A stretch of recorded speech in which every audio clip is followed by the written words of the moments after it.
Hey guys, today we're going to be talking about ivermectin and COVID-19. I am not a doctor and this is not medical advice. All right, so there's a bunch of questions that I have on Twitter about ivermectin, and it's been a long time since I've been keeping up with the COVID literature. And so what I'm going to do today is just sort of answer this question by live taking a look at the literature as it's found. So Tim Foxon says on Twitter, "Hi Chris, off topic, but have you looked at ivermectin yet?" Sambodi Prem says, "What are your views on ivermectin?" Matthew Brown says, "Have you checked out ivermectin? Weinstein is all fired up about it. All the data seems to indicate 0 to 85% response rate to COVID with a lot of anecdotal evidence. Seems to be some smoke with this, but I'm not so sure I'm buying the fire. Thoughts?" Michael R. McIsaac says, "Thanks for this, Doc. Have you been following the potential use of ivermectin by chance?" And so on and so forth. So first of all, just to get up to speed on what I'd done previously, um, I had only published on ivermectin. So I haven't been keeping up rigorously with the COVID literature for about a year. Last year, maybe a little less than a year. So last year through probably the end of the summer last year, I was just spending all day long keeping up the COVID literature to try to put out my COVID newsletter. And I've been shifting gear because that was dramatically distracting me from being able to finish the book. So anyway, just to catch up to speed, what I had first written was, can the anti-parasite medication ivermectin treat COVID-19? Probably not. And this was when the first paper came out, which was in vitro. And so let's see if this paper is still so when was this published? April 17th, 2020. And I had published this analysis the same day when it came out.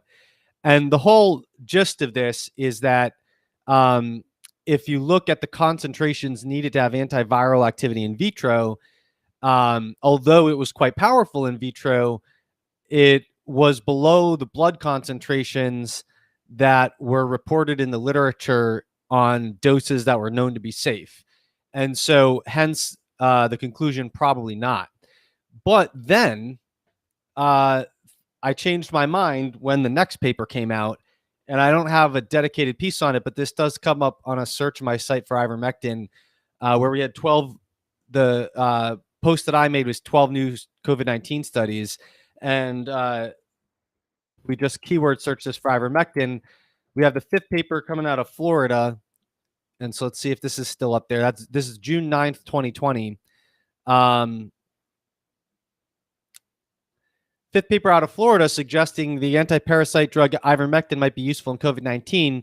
Like the Cuban paper, this study was observational. Not the Cuban paper is using it. That's not on ivermectin. That's on interferon alpha 2B. Anyway, this study was observational, not randomized. Only 61% out of 280 patients were given the treatment of interest. Most of the confounding variables were evenly distributed between the two groups. Hypertension was somewhat more common in those treated with ivermectin, which would predispose towards a worse outcome. And 8 of the 9 HIV patients were in the ivermectin group, possibly also biasing towards a worse outcome in the ivermectin group. However, 40% more mortality was 40% lower in the ivermectin group. Mortality was 15% in the ivermectin group and 25.2% in the non-ivermectin group. But that was not a randomized controlled trial.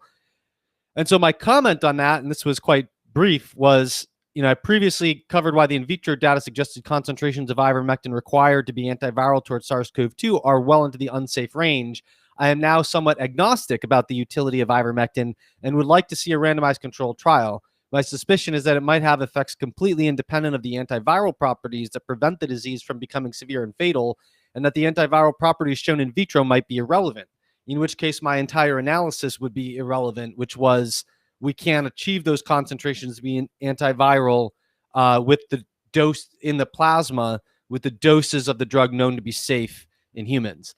So that all of that analysis might be irrelevant. The framework of understanding ivermectin could reconcile the unsafe high concentrations needed for antiviral activity in vitro with the apparent utility of the drug in humans. Okay, I'm I'm realizing I'm not sharing my screen. I made that mistake again. So let me share my screen just to show everyone what I was just looking at. So if you search my site, chrismasterjohnphd.com, for ivermectin, you'll get these two things. And the first thing I reviewed was this in vitro study shown on the left. And the second thing that I just finished talking about came from 12 new studies on COVID-19. If you follow the links in those papers, you'll get to, on the preprint site, I don't even know how to pronounce that. Ivermectin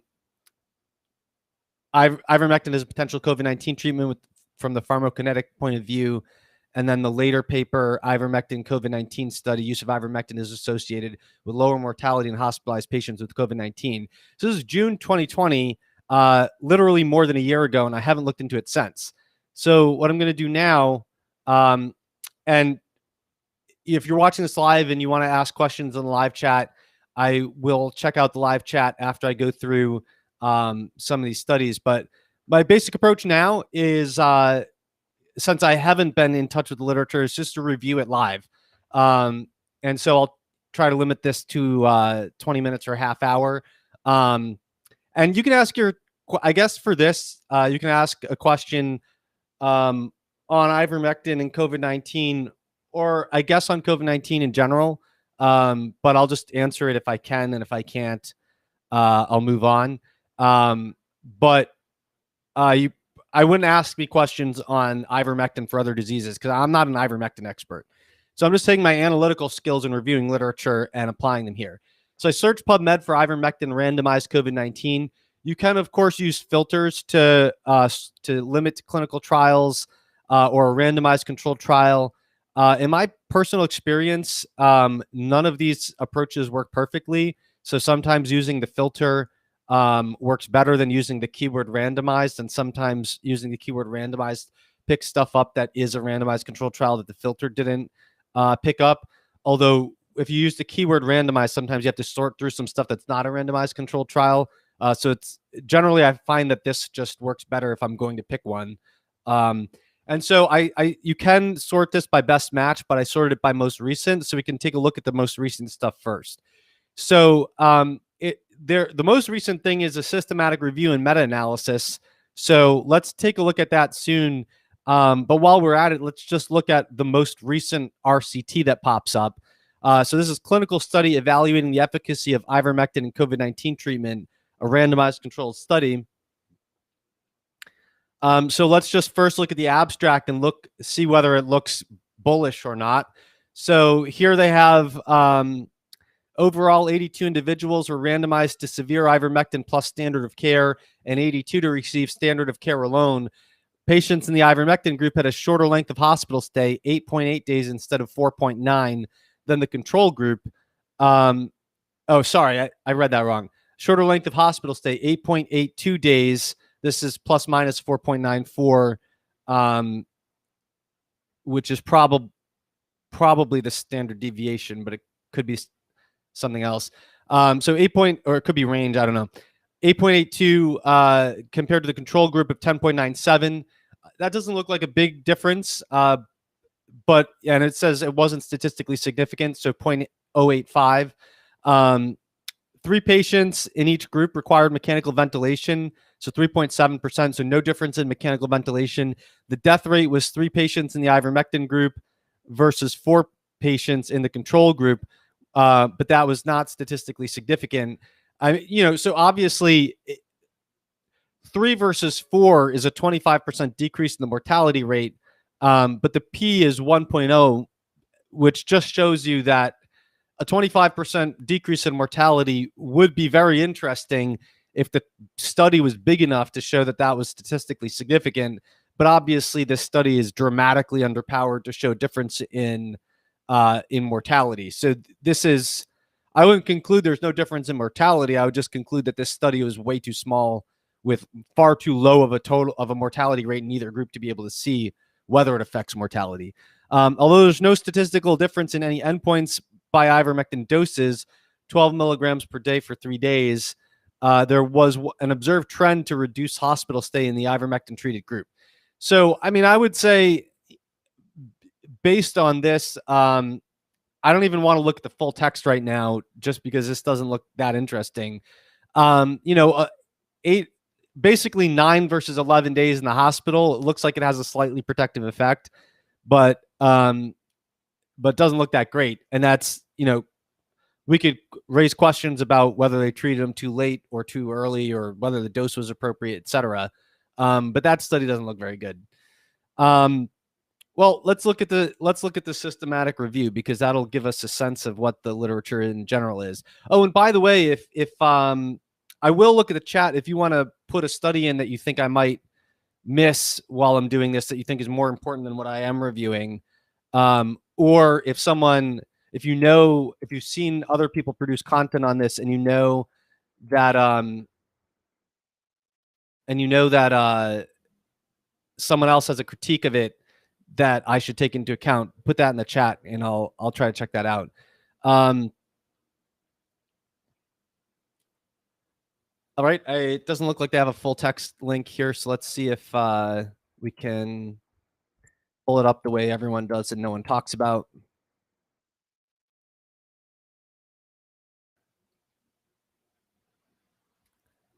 That didn't work. Okay, let's just look at the abstract of this, I guess. So there's a meta-analysis of 15 trials found that ivermectin reduced the risk of death compared with no ivermectin. Average risk ratio 0.38, with the 95% confidence interval 0.19 to 0.73, and 2,438 patients. And they describe, and this is, I think that's heterogeneity between the studies, moderate certainty evidence, they describe it. This result was confirmed in a trial sequential analysis using the same method that underpinned the unadjusted analysis, and was robust against trial sequential analysis. I'm not familiar with these methods. Low certainty evidence found that ivermectin prophylaxis reduced COVID-19 infection by an average 86%. Secondary out with the 95% confidence interval, 79 to 91%. Secondary outcomes provided less certain evidence. Low certainty evidence suggested that there may be no benefit with ivermectin for need for mechanical ventilation, whereas effect estimates for improvement and deterioration clearly favored ivermectin use. Severe adverse events were rare among treatment trials, and evidence of no difference was assessed as low certainty. Evidence on other secondary outcomes was very low certainty. So, I mean, this looks like there's a pretty substantial body of evidence that is pretty favorable to ivermectin. So, the risk of, so when I looked at the most recent trial, they only had 3 deaths in one group and 4 deaths in another group. But this is looking at a much larger sample size, and it's describing the risk ratio for death as 0.38. So, you know, it's somewhere between 19% and 73% of the death rate, but a pooled estimate of 0.38 makes it look like it's decreasing the risk of death by over 60%. And ivermectin prophylaxis reduced COVID-19 infection by an average of 86%. That looks like pretty remarkable. I mean, if you could do prophylaxis to reduce the infection rate by 86%, and then you could do early treatment to reduce the death rate within those infections by 62%, then, you know, that's, if you combine those approaches, you have 14% of the infection rate.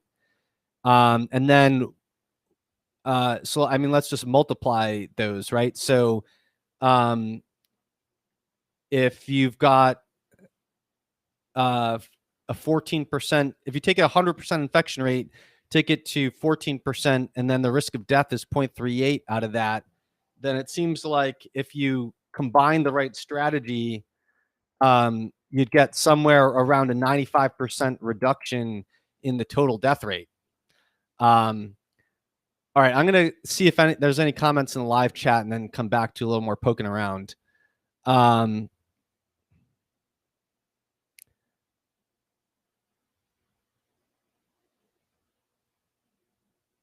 So what Diane 2852 says, what is your thought on why there's so much censorship? I'm going to stop sharing my screen. Why there's so much censorship and discreditation against ivermectin? Honestly, I haven't been paying attention to it. But I mean, it's not, wouldn't be surprising that there's huge financial incentives to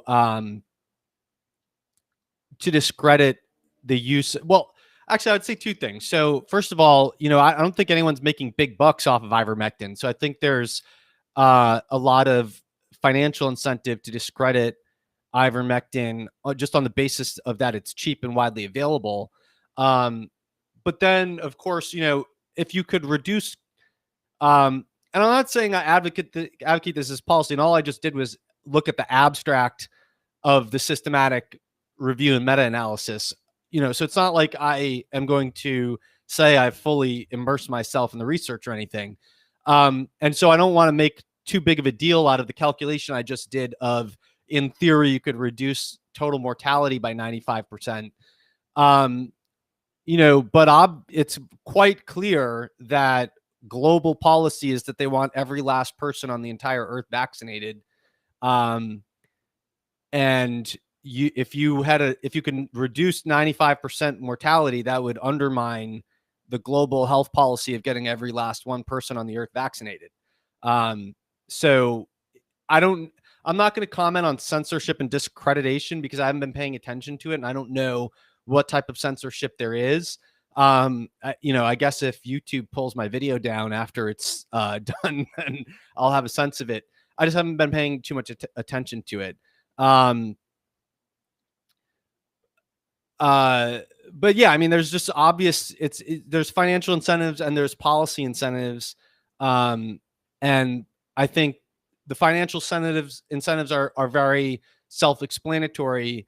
I think the policy incentives are largely just around power accumulation. So anyway, Giant 2852 says healthy diet and lifestyle is the best determination of COVID outcomes. Do you think this is true? If yes, then why don't doctors ever mention this? Well, I mean, I think what any individual doctor does is a little complicated, and I think that's multifaceted. So there's definitely widespread belief among, and I think this is changing, but I would say there's widespread belief among doctors that patients are real lazy, and so diet and lifestyle are very hard to get good compliance with. I mean, there's even talk about how it's hard to get people to comply with taking a vitamin because patients don't take vitamins seriously like they take medications. And so there's even some people who just prefer medications because the patient will take it seriously. So I think it's kind of paternalistic and soft bigotry of low expectations of patients. And I do think it's changing. I think the next generation of physicians are going to be much more interested in diet and lifestyle. But I also think that this reflects, and I did an interview with Gabriela Gomez, who's a mathematician focused on infectious disease, and that's up on YouTube. It's up on my website and some other channels. And she had made the point that for one of the questions I asked her was, why do you think that taking into account many contextual factors seems to be the norm in a science like nutrition, but seems to be, for example, if you look at the DRIs, they give the DRI, which is like RDA, et cetera, which the daily value comes from that. They give the DRI, and then they say, well, these are all the contextual factors that might influence it. And they don't always incorporate the contextual factors, but in general, they at least incorporate male versus female and different age groups, and whether you're pregnant or lactating at a minimum. But they also incorporate other contextual factors. So, for example, the vitamin C requirement is different for smokers. The most recent sodium recommendations are very specifically for people who are not engaging at high intensity activity and who live at normal ambient temperatures. Although those are poorly defined, they're explicitly acknowledged, right? And so I asked her, why is it that in public health, in infectious disease research, they don't seem to like taking into account contextual factors. And the context of this was she had done her work on how the infection rate is so contextual and variable, and the mortality rate so contextual and variable, and the transmission rate so contextual and variable, that if you have naturally occurring infection, because the virus selectively picks off the most vulnerable, it also picks off who was most likely to transmit the virus first. And so the proportion of population that needs to be infected to achieve herd immunity is much lower than the proportion of the population that would have to be vaccinated in a randomly distributed vaccine campaign. And so the question was, why does infectious disease public health policy why does it seem to be so resistant to looking at contextual factors? And her response was that because a viral disease is caused by a virus, that creates an enormous bias towards just wanting to control the virus, because you, in essence, have said, aha, here is this one single cause of this one specific disease. And so it creates an automatic bias in your mind that says, why would I want to know anything else if I know the most important factor? So I do think I think that bias is part of it, in addition to what I said earlier about what doctors like to do. But then also, I think there's, because of that bias, you can then see a bias in where the research funding goes. So if you look at the machine that originally pushed out the repurposing of drugs and then full force went into vaccination, you can just look at the sheer quantity of money and resources that went into those.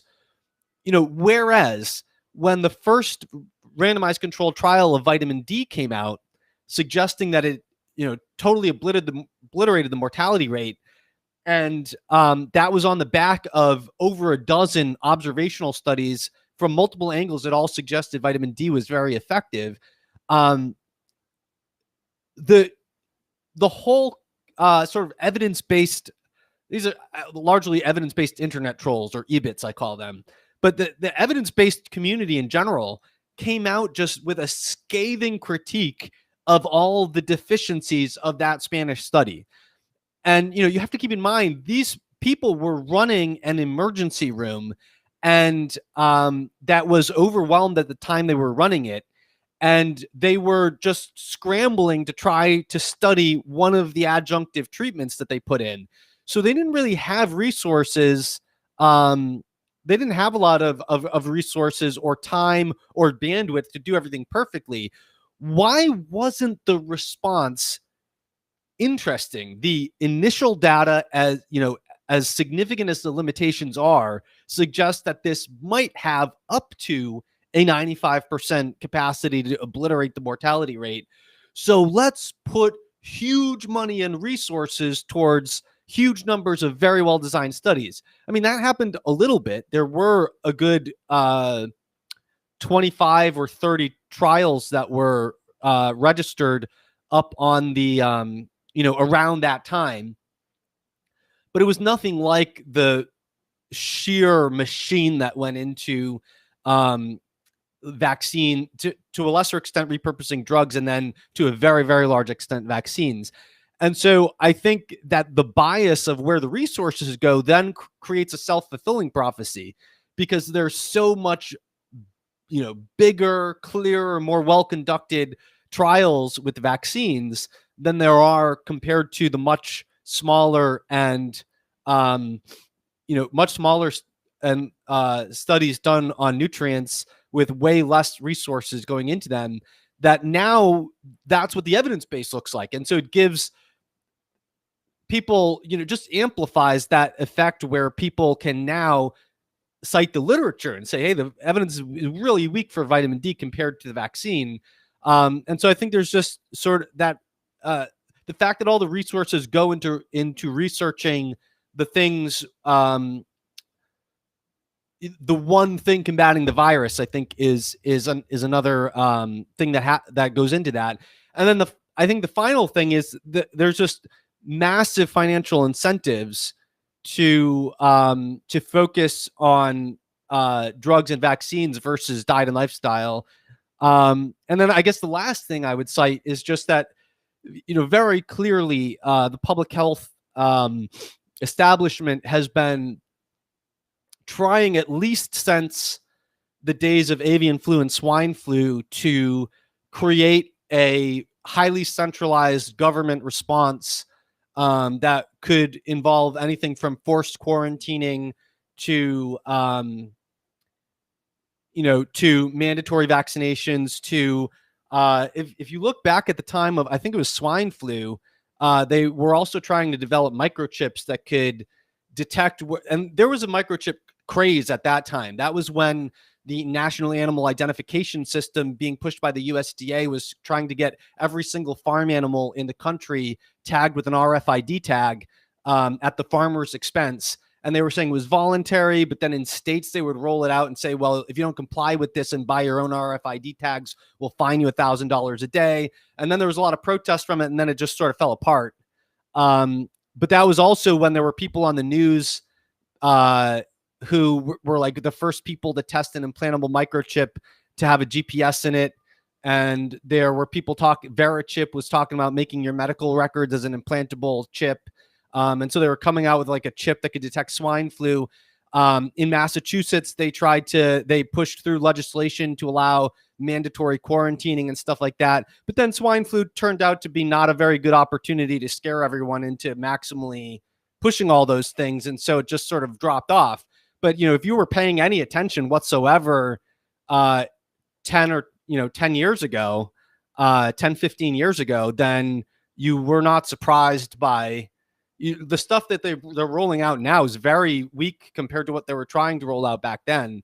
And so I think that, there's just a corner of the society that is just waiting to push whatever they can towards that model of dealing with diseases. And so they don't, why would they want to be telling people just go forth and be healthy? But then, of course, there's also people who have a very legitimate concern that if they emphasize, well, I don't think the way they exercise this concern is appropriate, but in their mind, they think, well, it's very dangerous to tell people just go be healthy, because then people will use that as an excuse to engage in high risk activities. And I think there's some truth to that, but I think that's also sort of more soft bigotry of low expectations, that you can't effectively communicate like, do healthy lifestyle, but also don't sneeze in people's faces, etc. Anyway, so Clay, you posted this. Well, I guess I'll take a look at this. Wait, why did it? Looks like I can't click. Maybe I can't click links from. Looks like the software I'm using doesn't allow me to click links. Let me see if I can. Trialsitenews.com, search ivermectin.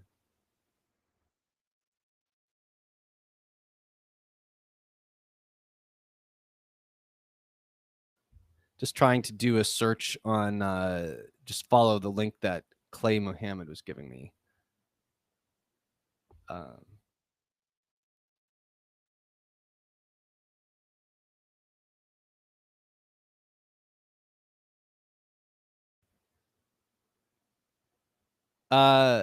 Okay,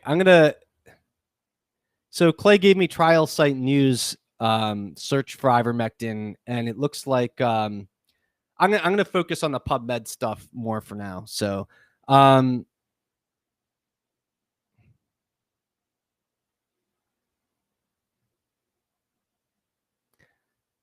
hi, Avi. So Avi, can you comment more on why these meta-analyses are a major abuse of the meta-analytic summation models? I didn't even I don't know if I can get the full text of this.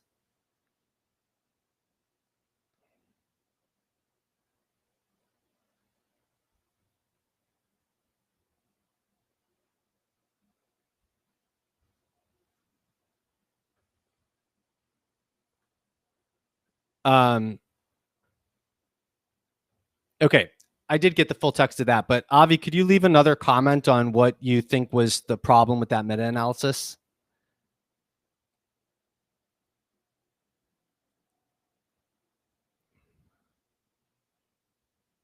Just looking more through the live chat.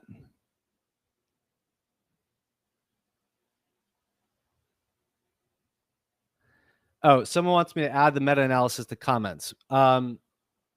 Sure.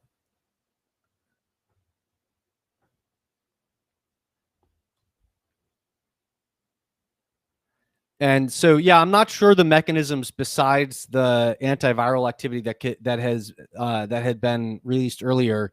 I don't know what the other mechanisms are. I can take a look at that after I go a little bit through more of the live chat. Okay, what I don't know if Avi's still here, but I'm waiting for if you're still here, Avi Bittman. MD. We correspond a bit on Twitter, and I've been on his show once before.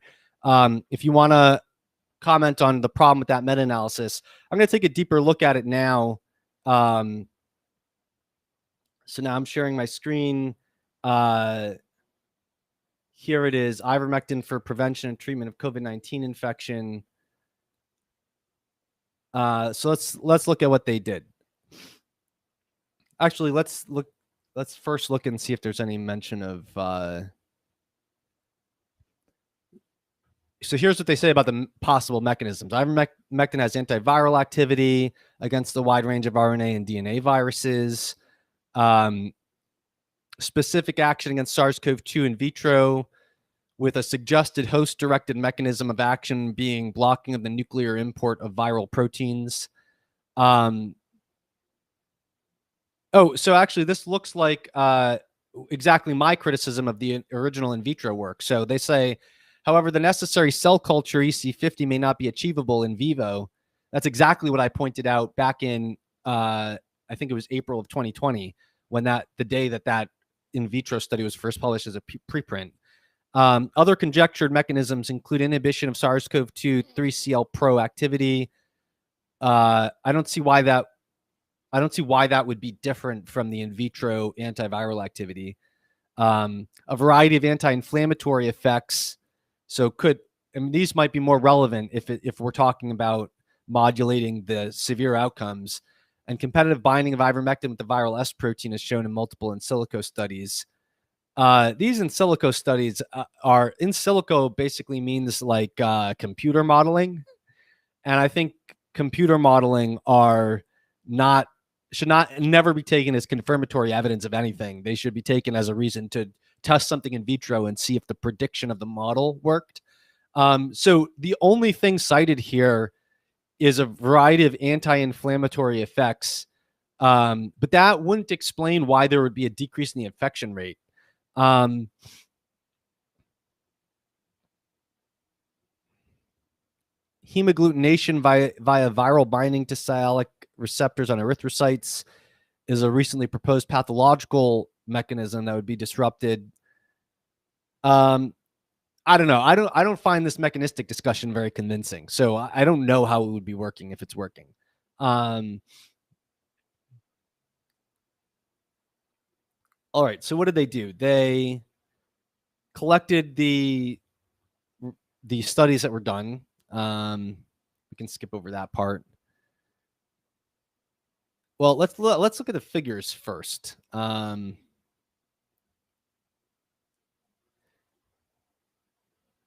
So they found 17 full text articles. Oh no, they found 82 full text articles. 24 studies were included in their meta-analysis. From those 82 studies, they also found 39 references that recorded ongoing studies. Or no, 39 of these were ongoing studies. Okay, so they had 24 studies.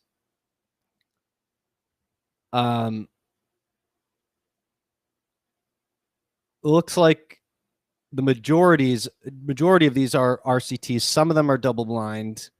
Some of them are open label, which means everyone knows what they're getting.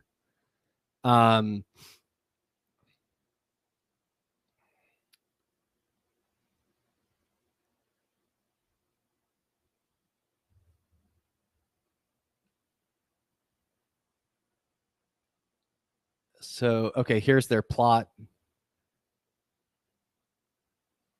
So from this plot, we can see that, let's see, the first thing they have is mild to moderate COVID-19. Then they have severe COVID-19.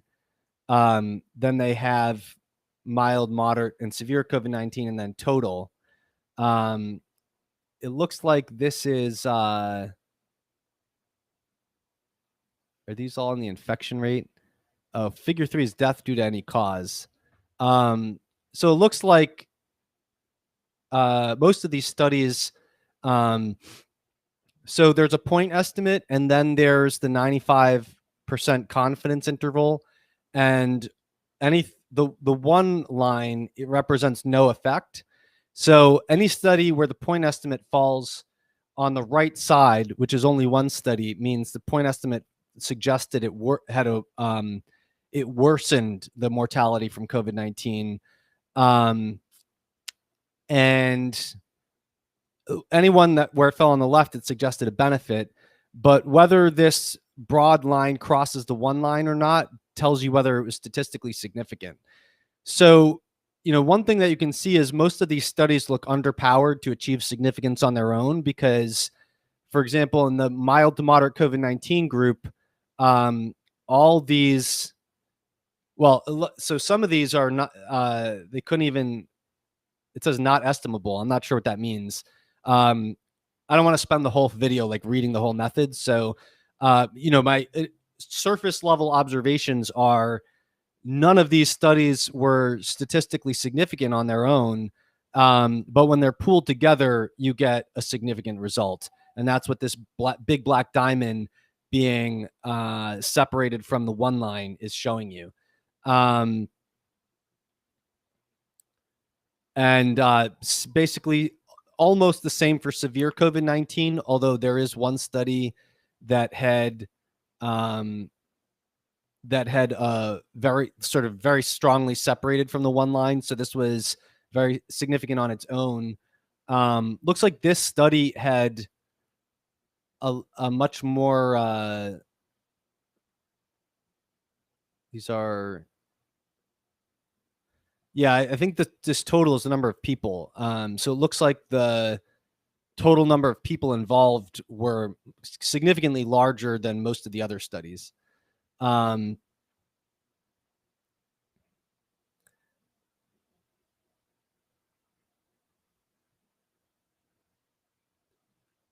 So this figure 3 is death due to any cause, and figure 4 is death due to any cause excluding an outlier study responsible for their heterogeneity. Okay, so they tried to rule take out some outliers that might have been responsible for study heterogeneity, but it doesn't look like it really changed anything. I mean, still, the majority of the studies aren't statistically significant except with this one study, but when you pool the results, it does become significant. So, I mean, my overall, interesting, this is death due to any cause. Pretty much same result. And then, yeah. Okay, so here we have a funnel plot versus control for COVID-19 deaths. So this is trying to look at potential publication bias. So basically the principle is as you go up in statistical power, you should see greater convergence on the actual point estimate. And if you have a lot more studies on one side than on the other, that might be evidence of a publication bias. And let me see what they say about that, because it kind of looks like there is some to me, but I don't know what their analysis showed. So funnel plot corresponding to the primary outcome of death from any cause did not seem to suggest evidence of publication bias. Furthermore, the ease with which trial reports can be uploaded as preprints should reduce this risk. Okay, so they don't see any evidence of publication bias here.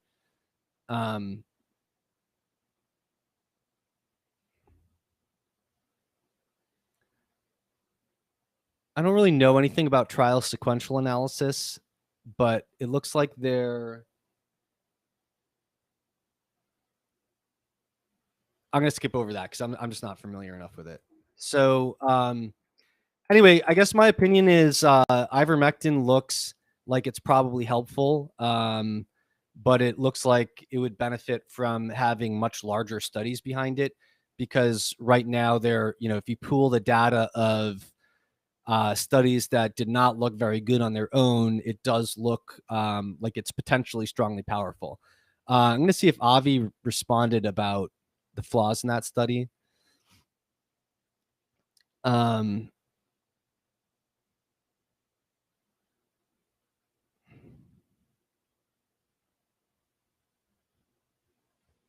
Looks like a lot of comments came in.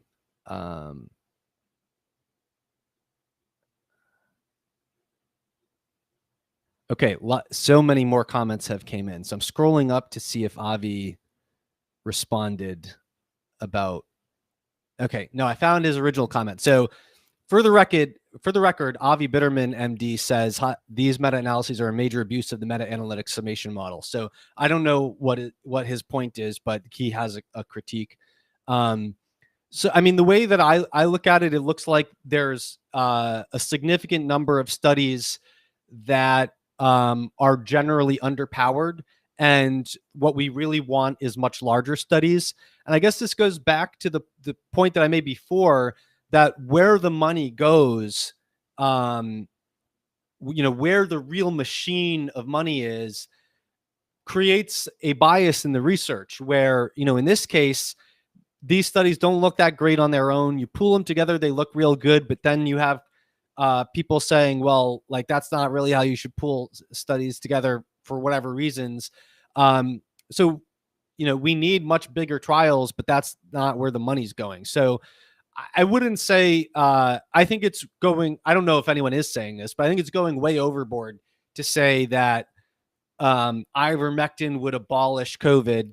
Like the calculation I showed before of 95% reduction in total mortality if you played it right. I don't know if you can play it right, and I don't know if those numbers work out just like that, because these aren't like, it's not like the highest quality, largest studies have gone into ivermectin. But what I can say is there's a general trend where in vitro it didn't look good to me. When there were observational studies that were coming out, the observational studies looked basically like the ones on tocilizumab looked. I don't know if I'm pronouncing that right. It's an IL-6 inhibitor. Before there were big studies of IL-6 inhibitors, there were observational studies where they just looked at different rates of outcomes, mortality and other severe outcomes between people who got the drug and didn't. And they started to look very favorable. Then they did RCTs and it looked favorable. So it seems like that's sort of kind of the same trend with ivermectin. The in vitro study came out. It didn't look that good based on the concentrations needed. First observational study came out. It looked pretty decent. The RCTs come out. Most of them are really small. They don't look that great, but they kind of hint in the right direction. When you pull them together, that hint looks like the pooled result looks pretty strong. But what you really want to, if I were in charge of the flow of money, I would say this looks like it could be pretty strong based on the preliminary results from these weak studies. Let's just do one big, massive push for a study that can really answer the question. And I'm not sure if that's happened, but it doesn't look like it yet. If it's happening, it's not published yet. So, all right, I'll see if there's any other questions that I can answer. Unsurprisingly, there's a lot of comments on, people's feelings about the way COVID's been handled.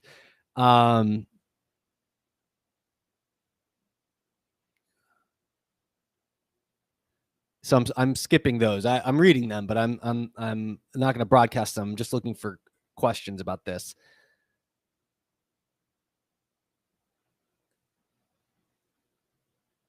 So phase 3 mRNA, Giant 2852 says phase 3 mRNA trials are now unblinded due to placebo groups. What that means is they, after a certain number of time, 6 months or less, they unblinded who was in the placebo group versus treatment, and most of the placebo group has been vaccinated since then. Up to 98% for Moderna now being vaccinated. How do you think this will impact phase 3 outcomes for FDA approval? I have no idea what the FDA will do on approval. I think if the FDA were using typical standards of approval, then I think there's a good chance they wouldn't approve it. But the FDA just approved an Alzheimer's drug that's had never been shown to have a clinical benefit, and they said they were going to give the manufacturers 9 years to follow up and show that it has a clinical benefit. So that's the FDA we're dealing with now. So I don't know why they wouldn't approve the vaccine if that's their mindset.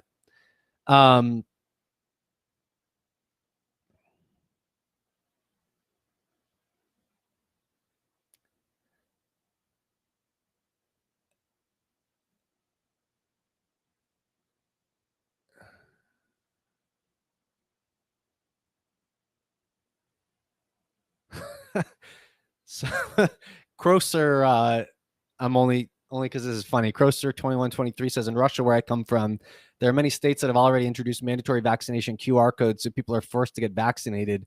But luckily, we are able to buy those QR vaccination certificates.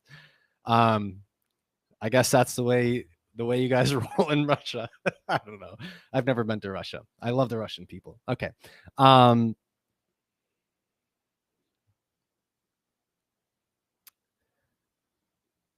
I'm glad people are saying this was good, because didn't know how I was going to go. I just opened up PubMed and looked. Giant 22852 says, novel mRNA is not a vaccine by definition, it seems. It's a technology device, lipid nanoparticle delivery for gene therapy. What qualifies to be classified to be a vaccine? I don't agree with that. I don't think it should be called a gene therapy. The principle of the mRNA vaccine is that you want to mount an immune response to the spike protein made from the mRNA. Now, there are human reverse transcriptase, so I don't think it'd be totally assumed that there's no writing of the mRNA to the genome. I don't think there's any evidence that it is written to the genome, but there are mechanisms by which it could be plausible. But a gene therapy is where you're trying to alter the genome, and that's certainly not the goal. I mean, whether it happens, I'm not sure.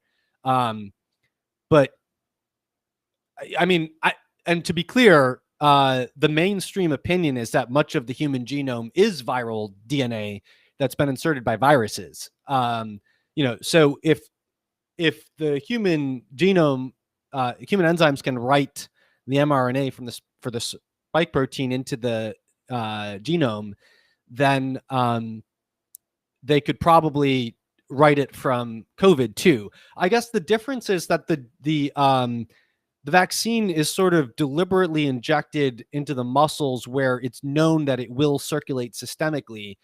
Whereas when you get infected in the respiratory tract, not everyone has mRNemia, meaning not everyone has mRNA circulating in their blood. And generally, circulation of mRNA in the blood is associated with a more severe outcome.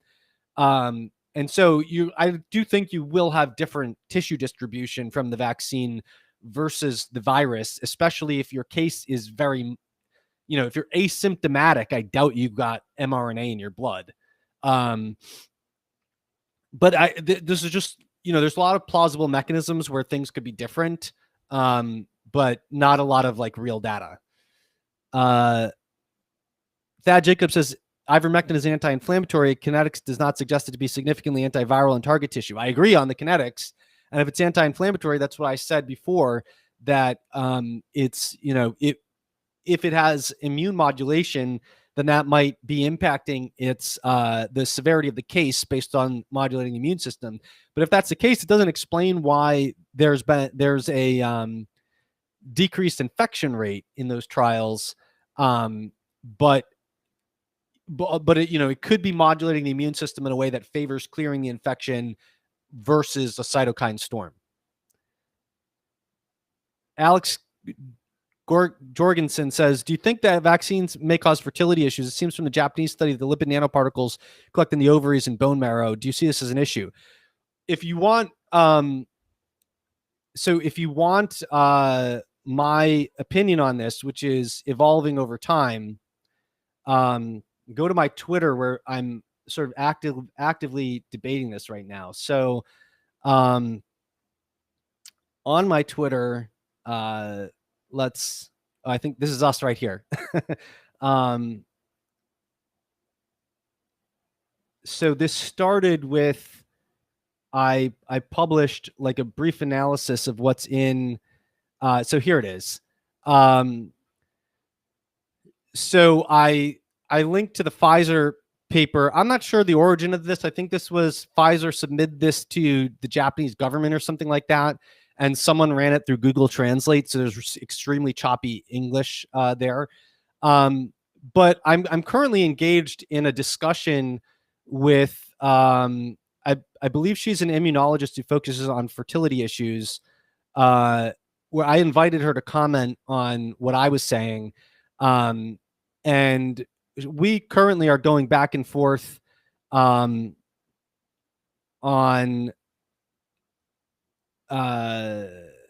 interpreting the pictures and data tables in that. And then Avi, this is the same guy who had said that the meta-analysis of ivermectin is fundamentally flawed, but didn't stick around long enough to comment on why. But he also commented on the ovarian concerns. And so his position is basically limited to the fact that within one of the clinical trials, there was an average follow-up of 2 months in a subset of people who had in vitro fertilization, and there was no evidence of any effect on any issue of reproductive status related to the IVF cycle. And so that's sort of, as far as I know, that's the only clinical evidence, although actually he linked to a paper that was published as a preprint. So I had said, where's my comment? So I said, so your conclusion is based entirely on a 2-month outcomes in a subset of IVF patients in clinical trials. And he linked to this paper that he said it was consistent with. And I haven't even, I didn't have time to look at it. So let's look at it now. Ovarian follicular function is not altered by SARS-CoV-2 infection or the mRNA COVID-19 vaccination. So this was a single university hospital-based IVF clinic. And consenting patients were recruited and assigned to one of 3 study groups: recovering from confirmed COVID-19, vaccinated and uninfected, non-vaccinated controls. Serum and follicular fluid samples were taken and analyzed for anti-COVID IgG, as well as estrogen, progesterone, HSPG2 concentration, as well as the number and maturity of aspirated oocytes and previous estrogen and progesterone measurements. Both natural and vaccine-elicited anti-COVID IgG antibodies were detected in the follicular fluid in levels proportional to the IgG serum concentration.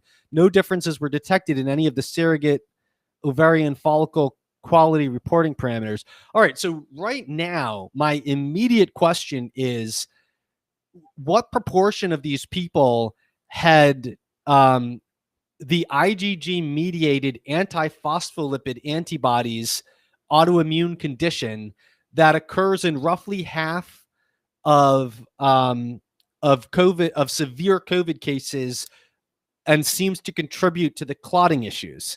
Because these are 9 people with confirmed COVID and 9 people vaccinated. And so, it doesn't appear that right now we have like millions of people being vaccinated, right? And so it's obviously people aren't dropping dead from blood clots at the rate that they were from severe COVID infections. I think that's pretty clear. At the same time, there have been some one of the vaccines was tied to blood clot issues.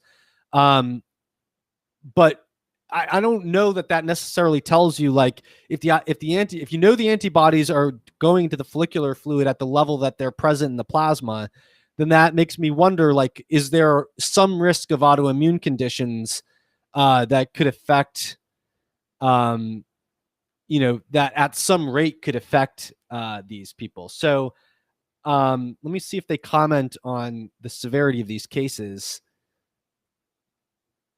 So 32 patients, 9 who were vaccinated, 7 who were recovered, 16 denied both in the non-exposed group.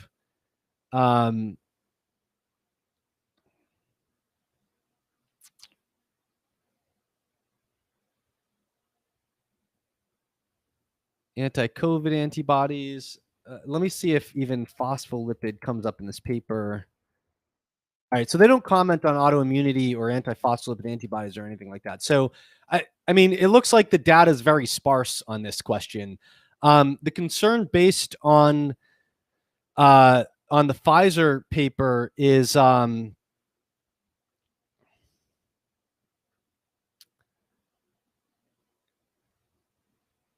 so it's based on so there's conflicting interpretations of this, right? So first of all, what Vicky, I'm not sure her last name.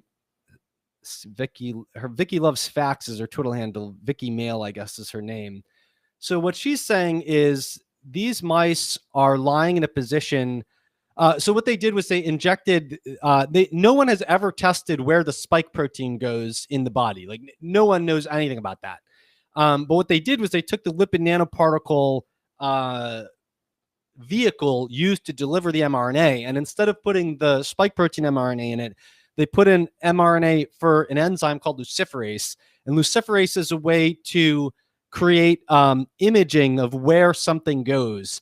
And the way it works is the mRNA expresses itself in certain cells, and that enzyme, if you inject the mice with a protein called luciferin, and it gets fully distributed in the body, the enzyme luciferase, wherever it's expressed, will convert the luciferin using ATP and oxygen to a bioluminescent form, which allows you to put the mouse into a light-proof box that has imaging equipment that will image that. Now, what Vicky is saying is, and she focuses on reproductive work in mice, so she knows mice anatomy much better than I do. And what you're seeing here is there's luminescence at the injection site and what appears to be the liver at 6 hours, and then it goes away in the liver, but it sticks around in the injection site at 24, 48, 72 hours and 6 days. And so she's saying that because you don't see luminescence where you would see the ovaries, which would be somewhere around here, she could point it out better than I could, but somewhere around here, then we basically know that the mRNA is not going to the ovaries.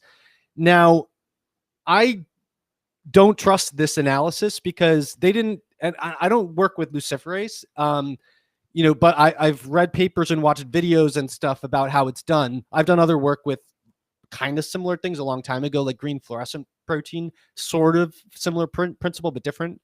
But I personally think, and I'm willing to be critiqued on this, but I personally think that if you read this choppy English Google Translate translation of this, it's pretty clear that they didn't intend to look at the ovaries for the luminescence.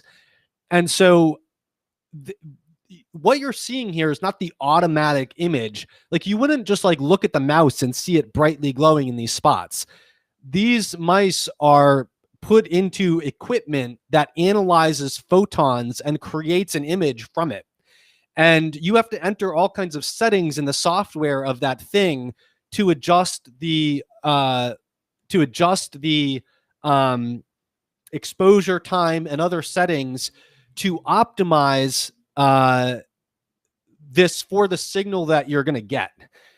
And so I think if the signal's way stronger at the injection site or the liver than the ovary, that either you're going to have to use different settings to see it in the ovary than you would to see this, and you might not be able to see it in the same picture, or if it auto-adjusts the settings, it's going to auto-adjust the settings for the strongest signal and not auto-adjust to try to find the weakest signal. And so there's nothing in here saying like we use these parameters to try to see the luminescence in the ovary, and there was none. She's just looking at this picture and saying, I don't see any luminescence in the ovary. So I don't find that convincing. I think that we would, if the proper way to show that would be to use the software to count the photon flux and then put the numbers in the table. So they don't put any numbers in the table that tell us that they tried to count the photon flux from the ovary. And so I don't buy the argument that I don't see color at the ovary here, therefore there was no enzyme going to the ovary. So what other people are looking at is they injected the lipids and they radio labeled the lipid nanoparticles so that they could count the radioactivity. And what they first they so by the way, here is where they give you the photons per second of the bioluminescence. And what they show here is that at 6 and 24 hours, you had a big drop off in the bioluminescence in the liver. And then it was below the detection limit at 48 hours and forward. And so based on these results, they just, the rest of their experiments only went from up to the 48-hour point because they said there's no bioluminescence in the liver. Therefore, who cares about 48 hours through 9 days?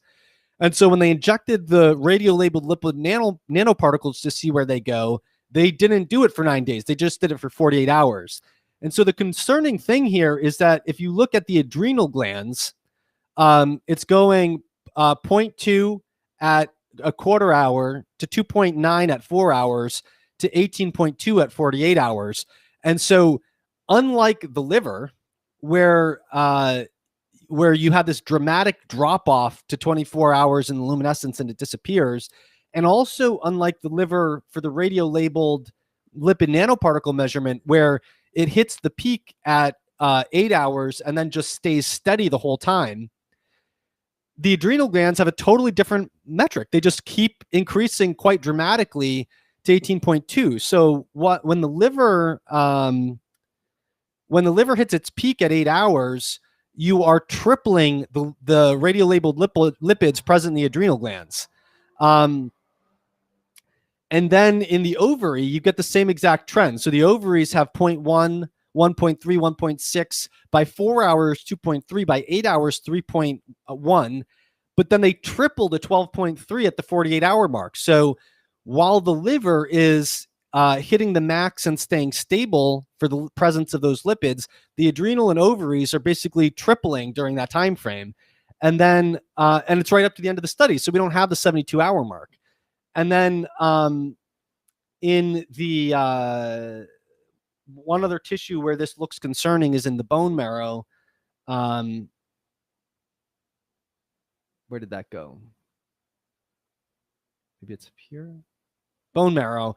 Bone marrow, you don't get anywhere near as much as you get for the adrenal or the ovaries, but you still get this time-dependent increase in trend where at 8 hours, you have 1.8, and at 48 hours, you have 3.7. So you're doubling during that time where the liver's staying stable. And so remember, the luminescence went up to 24 hours, even at the 24-hour mark was declining in the liver and then disappearing. And the lipid nanoparticles are maxing out at 8 and staying stable up to 48 hours. These other ovaries, adrenals, and bone marrow are just going up and up and up, and then the study's cut off and we don't see anything. So that's basically why some people are concerned about the ovaries. Now, what does this mean? We have no idea because so first of all, we don't know if these are intact lipid nanoparticles that are carrying the mRNA to that tissue, or if it's just chopped up bits and pieces of those lipid nanoparticles. We have no idea because all we know is that it's just that there's a radioactive label in the surface of the nanoparticle. So that tells us absolutely zip about the intact particle carrying the mRNA. But the mRNA, we only have data from the liver and plasma. We don't have any data from the ovary. And, some people say, well, I didn't see it glowing in the ovary. I don't buy it. I think we have zero data. But then, we have no idea about the spike protein, right? So the argument, they never tested the spike protein. They said in fact, I'm not going to pull it up. I did post screenshots on Twitter. They basically say we believe the spike protein mRNA and protein would be broken down. Therefore, we didn't see the point of measuring it. And then, but there's also the assumption that looking at where the lipid nanoparticle goes with the mRNA, with the luciferase mRNA, shouldn't change where the lipid nanoparticle goes with some other mRNA in it. Well, okay, but the lipid nanoparticle went to the ovaries. Did it go intact? I don't know. Did it go with the mRNA? I don't know. But if your argument is that as long as we know where the lipid nanoparticles go, we'll know where the mRNA goes, so therefore we don't have to test spike protein mRNA, then your lipid nanoparticle measurement went to the ovaries. And so it's on you if you want to show why, if your rationale is that you don't have to test spike protein because the lipid nanoparticle tells us where it goes, and it doesn't matter if it's spike or luciferase, it's on you to tell us why the lipid nanoparticle going to the ovary wasn't really the lipid nanoparticle going to the ovary. And so it's on them, and they don't show that. But then the other thing is, in theory, the spike protein or some other mRNA being inside the lipid nanoparticle is not going to influence where the lipid nanoparticle goes. I don't think that's necessarily true. That sort of assumes that it has no interaction with anything on the surface of the particle. And it seems that that's plausible, but it doesn't seem like that's automatically true because the surface of the particle is going to determine where it goes, because surface interactions dictate the transport of everything. But, what it doesn't tell you is the stability of the mRNA. Doesn't tell you, we have no evidence that the mRNA is being written to the genome, but I don't know if we have exhaustive evidence that it's not. And again, if that can happen with the vaccine, it can also happen with COVID. Except that, if you get COVID in your nose and it doesn't permeate the rest of your body, you probably don't get mRNemia, and you probably don't get delivery of mRNA to the ovaries. But if your respiratory tract doesn't fully have control over it and it gets into your system systemically, then you could get in the ovaries. So it's not like these are fundamentally different from the vaccine versus COVID. They're just, the vaccine's much less likely to make you get a severe case of COVID. You're very unlikely to get a severe case of COVID from the vaccine. But by delivering it by injection and biasing it towards systemic circulation, you're also sort of less likely to get systemic effects from COVID if you have a very mild case that's completely isolated to your respiratory tract. So it's a trade-off, and it's a trade-off for different people, which is why I think, it's like I think the calculation of risk, even when dealing with something totally theoretical like that, is sort of the same kind of calculation of risk that you would have just going off the data, which is, it makes much more sense when you're in a high risk category of having a severe case, and, proportionately less sense when you're not. But, at the end of the day, there's no evidence of fertility issues, at least from the studies that have been published. There is a concern about why the lipid nanoparticle seems to accumulate in the ovary. There's no knowledge of whether the luciferase mRNA does or doesn't. And, this was the one last point I was going to make. Although the lipid nanoparticle vehicle is the same, mRNAs don't all have the same stability in a cell. They don't all have the same rate of translation in a cell. And if they could be written to the genome, it probably wouldn't be the same in different cells. So I think once the mRNA is inside the cell, it's at that point that biological effects are taking place. And it's at that point where the effect of a luciferase mRNA being inside an ovary, if it got there, I don't know, would be totally different from a spike protein mRNA being in that ovary, not just in terms of the physiological effects, but also how long it lasts and what happens to it, whether it's turned into protein or not, whether it's degraded rapidly or not, whether it's written to the genome or not. Totally hypothetical case with no clear evidence behind it. So I think that, at the end of the day, people are, if you raise concerns about this, generally people's response who think it's not a concern is, well, look at the outcomes. And so there's no strong outcome data that there's ovarian dysfunction. but at the same time, when the myocarditis reports were coming out a few months ago, all the evidence-based people were saying, stop looking at VAERS data, stop reading news reports. The government is tracking this. And then, CDC went to the Biden administration, told them about it, and Biden administration said, well, that's deeply concerning, but so is COVID for 12-year-olds, and so vaccinate them all. And then, now the FDA is putting a warning label on the product, and now the CDC has a whole protocol of what to do if you vaccinate a kid and they get myocarditis or pericarditis from it. So what a few months ago was why are you reading anecdotes is now an FDA warning on the bottle.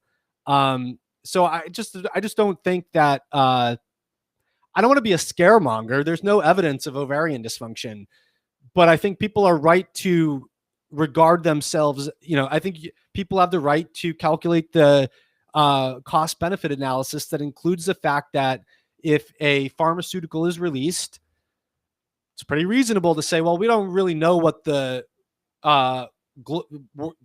full population effects are until we've seen it for 5 or 10 years. Not because it takes 5 or 10 years for something to produce an effect, it's conceivable, but because sometimes the rates of something aren't that high, but they are serious, and it takes a while to figure it out. That's what the list of drugs that were removed from post-market surveillance, the hundreds of drugs where that happened to, that's what that tells us. So there's no evidence of ovarian dysfunction, but there's reasons to be concerned on a theoretical basis, but none really published in the literature yet. Okay, so Mandy Joy Davidson says, is ivermectin contraindicated in long haulers and symptoms of tachycardia and low blood pressure? I have no idea.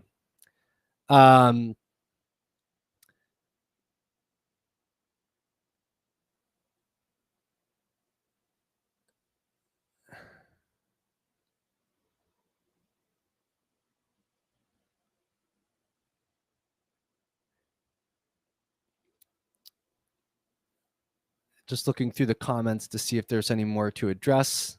Obviously, a lot of people have very strong opinions on anything COVID related.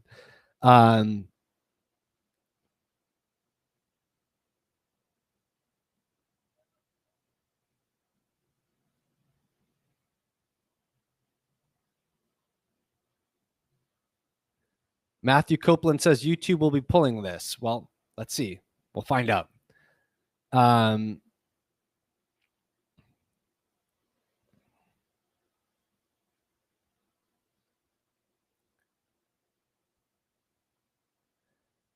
Lots of strong opinions about. So Crosser 2123 says, where can we read about autopsies? All right, I'm going to share my screen. Here's how to look up anything you want about COVID. So first of all, if you want stuff that's peer reviewed, go to PubMed, type in COVID-19 autopsy, and here you get the autopsy studies. But if you want to look at preprints, and there's tons of preprints coming out that are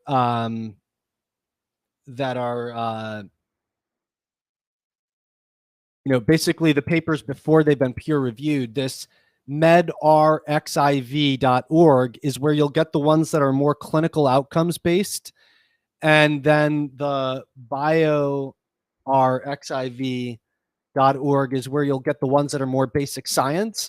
And you can search these for COVID-19. And there's a link here that says COVID-19 SARS-CoV-2 preprints. So this combines medrxiv with biorxiv, but the downside is that you can't search from this. And so if you want to search, go to the original site where the search box is. But if you just want a list of preprints from both of those sources tied together, you go here. And you can, of course, I think it would be, if you have a lot to search for, I think it would be better to just type in COVID-19 autopsy here and then do it again here. But you could also just hit Command F or Control F on a PC and do autopsy, and then copy that, and then hit next, paste, search, next, paste, search. But that's where you find these autopsy studies.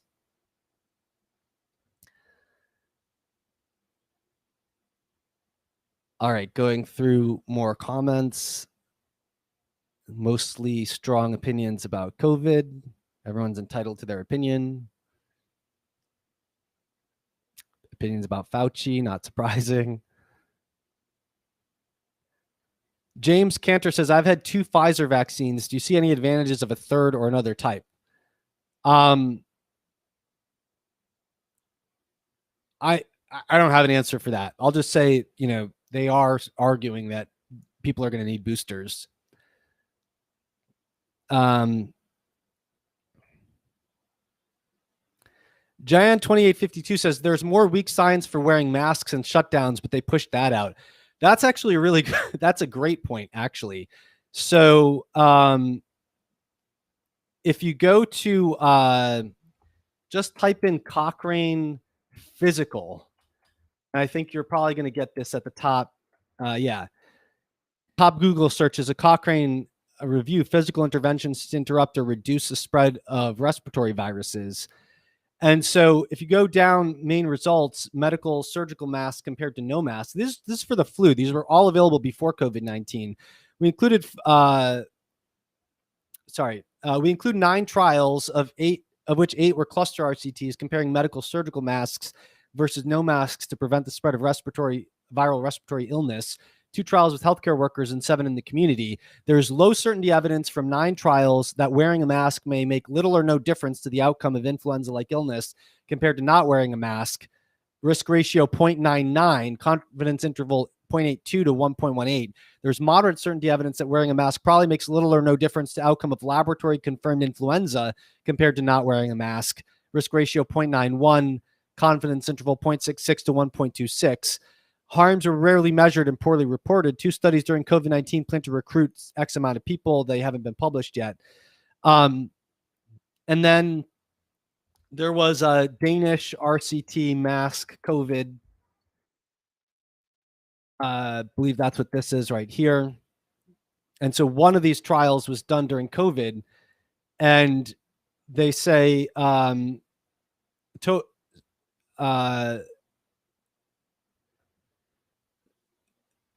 the between group percentage points was minus 0.3 percentage points.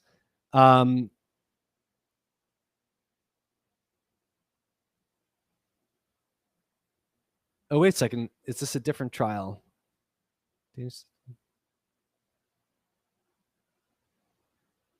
Oh, it looks like there's a, let's see. Or is it a reanalysis of the same trial?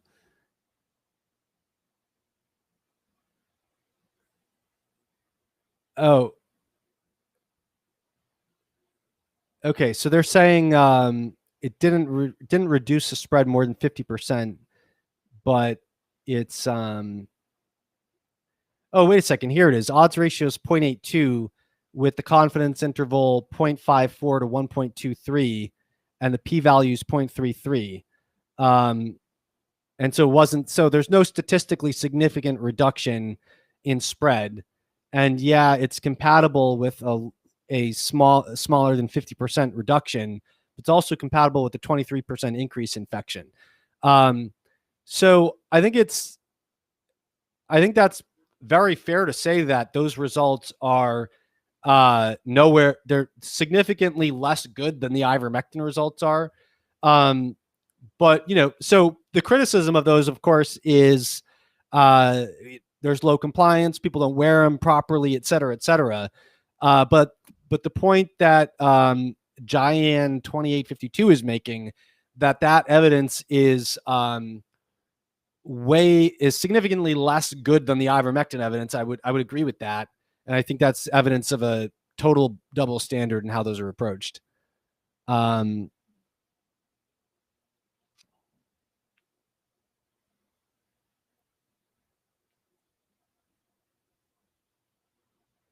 $5 Shake says, I'm almost certain India defeated their surge of COVID by using ivermectin. Kind of makes you wonder how many lives could have been saved if there wasn't such a massive effort to suppress ivermectin. I don't know about that. I haven't looked into it.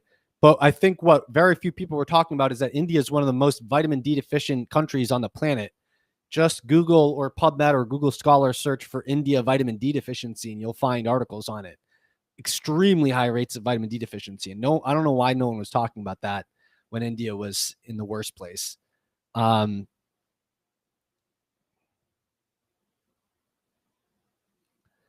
Stranded 360 says ivermectin is very safe, correct? Whereas there are many risks to these vaccines. Well, I wouldn't agree with that. So there's theoretical risks to the vaccines, and there's risks that the trials we're not uncovering that are emerging, like the myocarditis and pericarditis. But ivermectin is also not totally safe. It's safe within a certain dose and so on. But it's not that it has no adverse effect profile at any dose. And the safety of, the vaccines look very safe in the trials. But unsurprisingly, there's obviously a subset of people where they're less safe to, and we're only learning about that now as more people get vaccinated.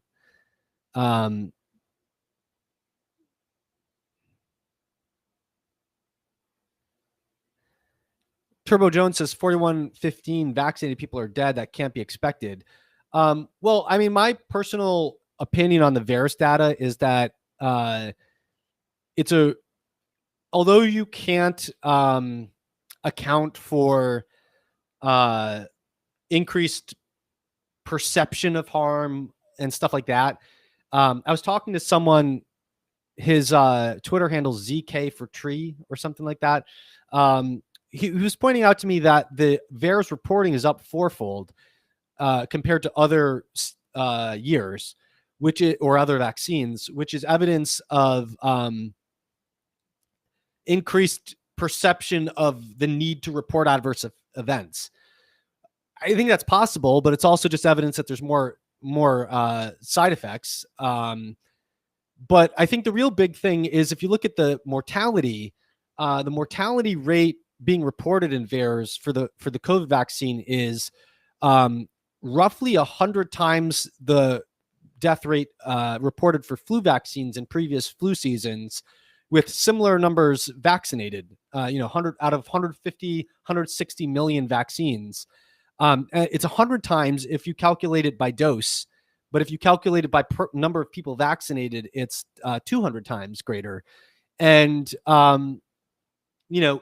if the fourfold increased reporting is representing the increased consciousness of VAERS or increased propensity to report adverse results, that's still a 25-fold greater increased risk of death being reported compared to what you're saying is the metric of increased consciousness. So I don't see how that can't be a signal of something.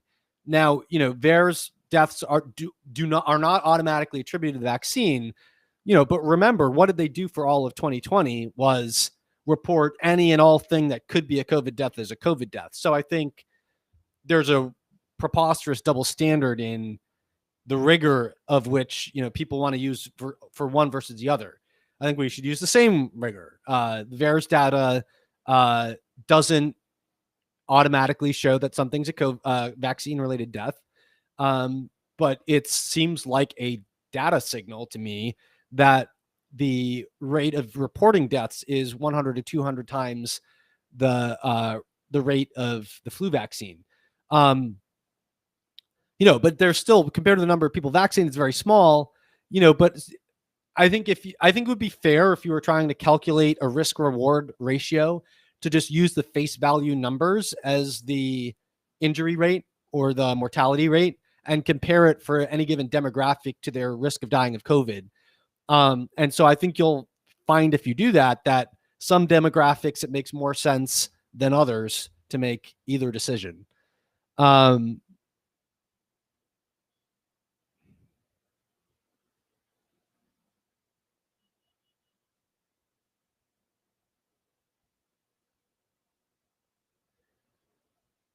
Immortalist says, hi, Chris Master John. What do you think of nicotine as a brain booster? I'm not taking off-topic comments, but I'll take this one for the heck of it. I'm a little worried because I used to be a smoker when I was a teenager, and I'm very wary of experimenting with low-dose nicotine as a brain booster. because I'm not sure if it would have some sort of like reignition of addiction effect. But it does boost acetylcholine. So I would, if you use it, I would cycle it. But I have talked to people in my circle, sort of, who use like low dose nicotine gum when they're doing analytical work to boost their acetylcholine, sort of, not acetylcholine, but the signaling pathways related to acetylcholine for focused attention.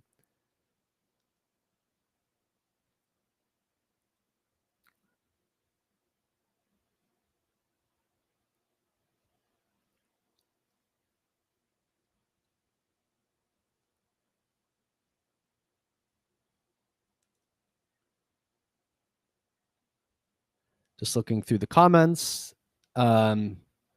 Natural Life Sweden says, I'm surprised this conversation is approved by YouTube. Expect a crackdown in 3, 2, 1. I don't know. It'll be very interesting to see. Oh my God. I said I was going to make this a half hour. It's an hour and a half. Very, very interesting to see what happens to the video. But I've only had, I did a lot of COVID videos last year, and the only one that got pulled by YouTube was the one that said, which dose of zinc should you use for COVID-19 prevention? And I think they pulled that one because the language of the title was implying you would have an effect. So I don't think that I don't think their censorship is that strong. They're not going after any and everything that is against the mainstream opinion on COVID. But I think it's too strong. I oppose their censorship, but anyway.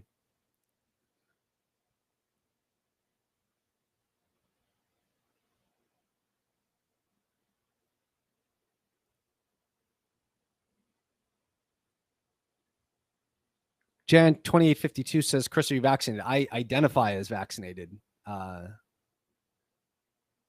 I don't want to discuss the biology behind that.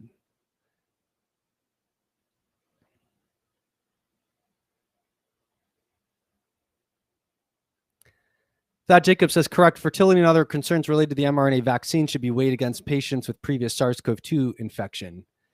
Yeah, agreed. I mean, one of the things that's very, one of the things you have to consider is what's the risk of getting COVID. But again, when you're considering that, you have to take into account two very big differences between getting COVID and the vaccine. But by the way, I got COVID before it was cool. Like first week of February 2020 was when I had my symptoms, and I probably got infected with COVID in late January. So I have no reason, this potential risk situation is totally different for me.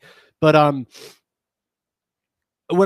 the two big differences you have to consider are the vaccine is a known risk that you will get the vaccine, right? Whereas you may or may not get COVID.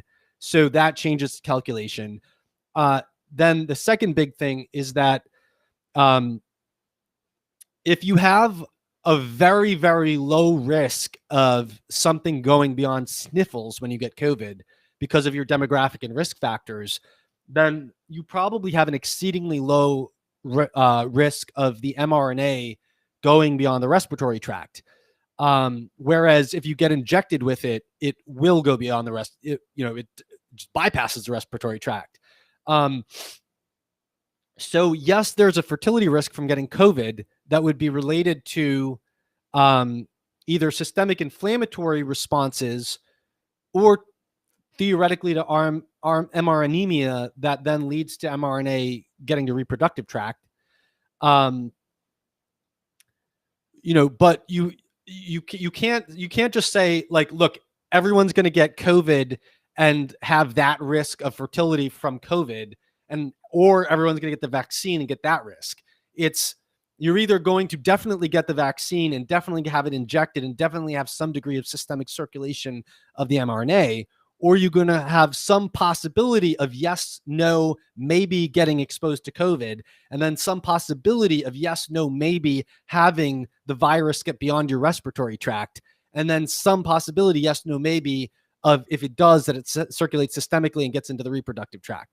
And if you're in the category where you have a very low risk of it going systemic, you probably also have a very low risk of autoimmunity and cytokine storm from it as well. So there are demographics where the risk of COVID exposure even is one thing. That if you're exposed, where that risk of having a reproductive effect is disproportionately minimal, because it's probably going to be isolated to your respiratory tract and not elicit any kind of systemic inflammatory response or systemic circulation of mRNA. So I agree that you have to compare those risks, but it's not a flat like fertility rate, fertility problem potential from COVID versus fertility problem potential from vaccine. It's you in your situation. What is likely to be your route of exposure and your response to COVID if you get it, and what, are you likely to get it? How likely?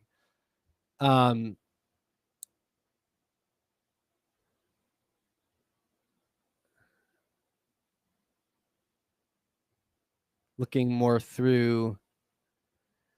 $5 Shake says this isn't an AMA, it's about ivermectin. Yeah, but I did say at the beginning that I can expand the scope to COVID if people are have questions about that, just because I'm rarely going to do anything that has anything to do with COVID right now.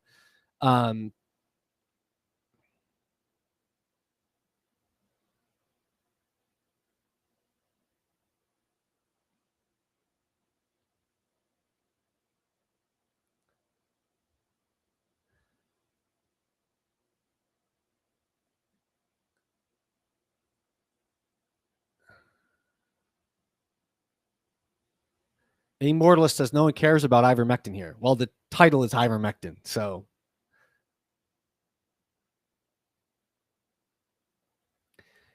Giant 2852 says new Mayo Clinic employees control study vaccinated versus natural antibodies, natural immunity group. There was 0 reinfections versus 40 something percent reinfections for vaccinated. Interesting. I didn't see that. What I saw was a study where they didn't vaccinate their people who had COVID, and they found that no one over the course of that study got COVID. I didn't see anything showing reinfections in vaccinated people.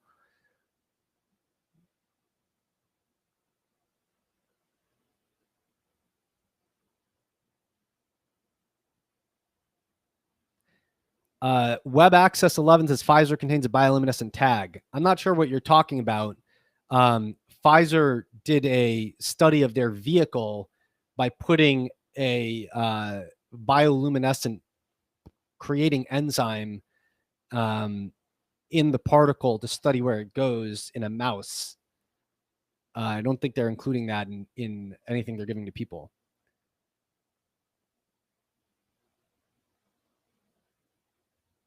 Pradeep Dayama says ivermectin concentration in lungs are much higher than plasma. So that's a very good point. A lot of, I think I might have written about this. There was a paper that came out specifically about how it's,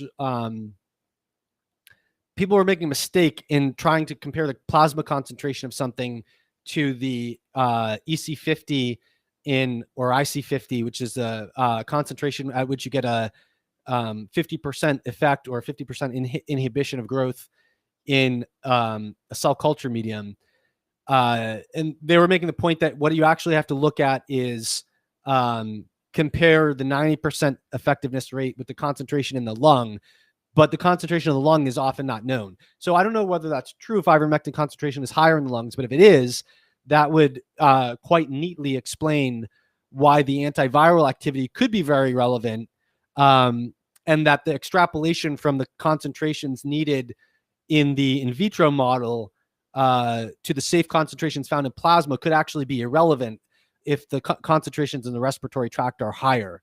And so if that's true, then it might be the antiviral effects directly of ivermectin that are related. Web Access 11 says, Chris, is this the Japanese study? I think you're referring to the Pfizer paper, and that was a document that they submitted to the Japanese government, if I understand correctly.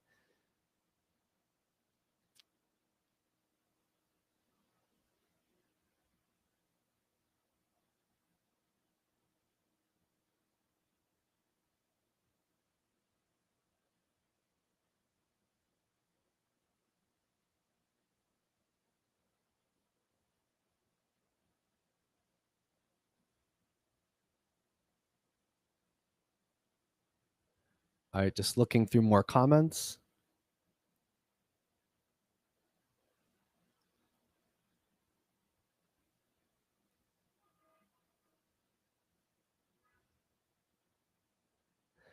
Jan 2052 says experts say natural antibodies only last 3 to 6 months, but they say that vaccination antibodies don't justify getting the jabs regardless of infection or not. Thoughts on this? That vaccination antibodies don't justify.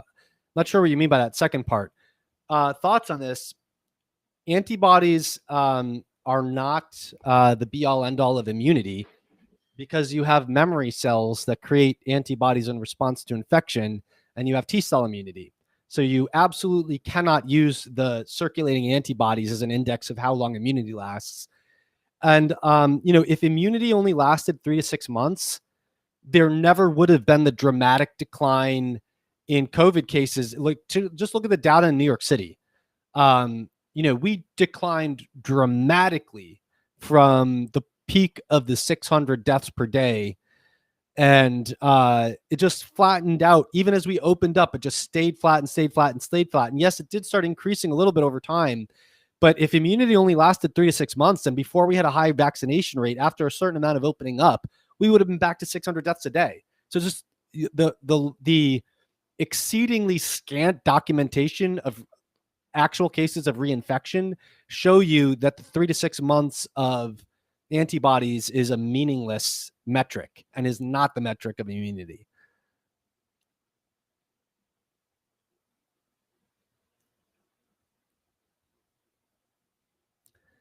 Ben Herman says, according to Pfizer's own data, it spikes in the ovaries.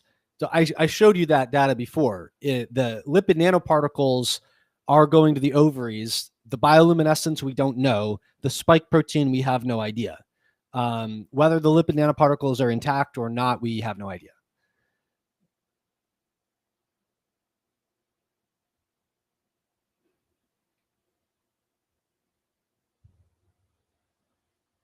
Matthew Copeland says, what about Pierre Corey's assertion that clinical results are more meaningful? More meaningful than what? If you can respond to that, I'll try to answer.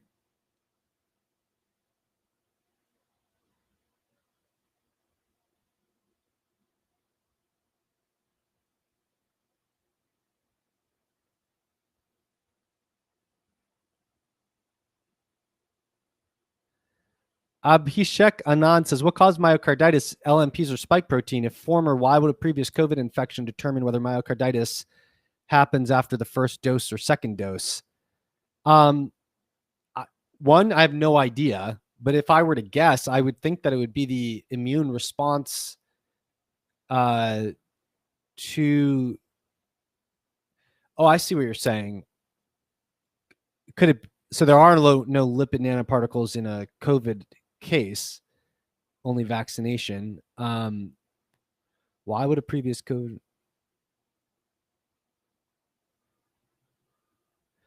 I don't know. Abhishek, are you just trying to argue that if previous COVID infections alter the risk of myocarditis, that it must be the spike protein and not the lipid nanoparticles that cause myocarditis? If so, I follow that, but I'm not sure if that's what you were saying.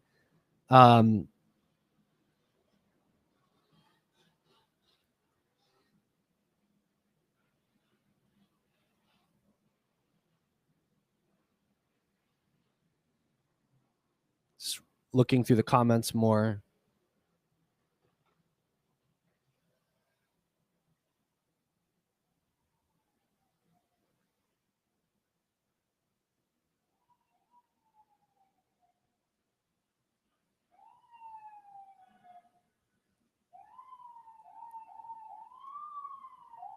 RTL says, you believe people will live healthy lifestyles if we tell them to? Where's your evidence?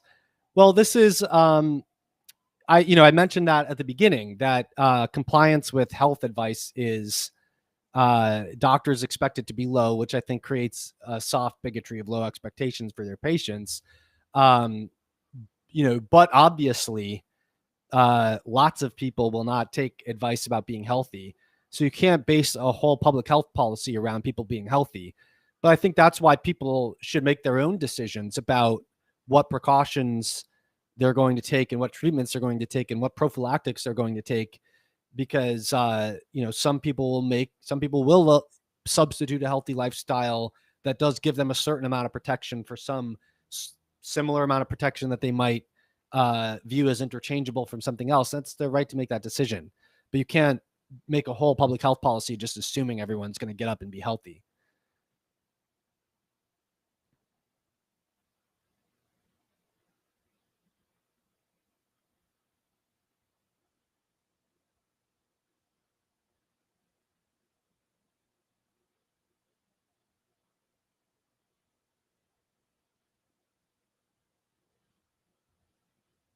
That Jacob says some of those studies don't consider the infected wearing the mask versus the healthcare worker. Masks do not protect the wearer from contracting the virus. There's strong evidence that the infection is less likely to be spread when the mask is worn by the infected individual. I agree with that.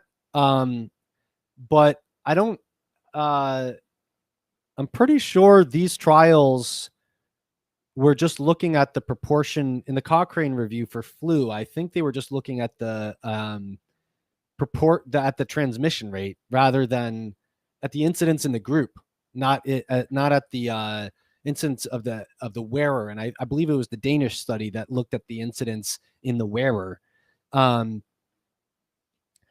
There's also observational evidence, and I think that the observational evidence is pretty strong for masks in healthcare workers, and it's very, very weak in the general population. And so I do think that they have an effect on preventing respiratory droplets from being released. And I do think that protects other people more than the mask wearer. But I think that, whether you see the effect seems to be really hard to show that effect outside of healthcare settings. And so I think it's a meaningful factor when you're in a higher risk situation, and it's just a very minor, possibly irrelevant factor when you're not in as high risk a situation. And so, I think mask mandates are targeted towards the least relevant situations for their efficacy.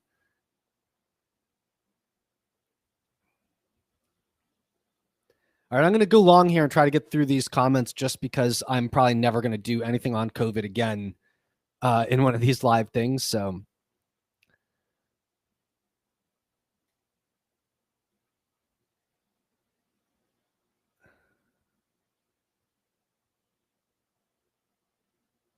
Aaron Beth says only 1% of the adverse effects are ever reported to VAERS. Amazing the number of hospitals and doctor offices not even aware of VAERS. Most people are not even aware of VAERS as well. I mean, that's a good point. So, on the one hand, most side effects aren't reported to VAERS. On the other hand, just because something's reported to VAERS doesn't mean it was caused by the vaccine. So I think it's low quality data, but there are situations where there is no better data and you have to use something. And so I think it's pretty reasonable to just look at the sum of the VAERS data at face value and use it in a risk calculation when you don't have better risk calculation data. And I think that's a totally fair thing to do because not every COVID death was counted, but any and everything that could be considered possibly a COVID death was counted as a COVID death. So if that's the way they were looking at COVID deaths last year, so why not look at the VAERS data that way? It's a pretty reasonable thing to just treat both sets of data the same way.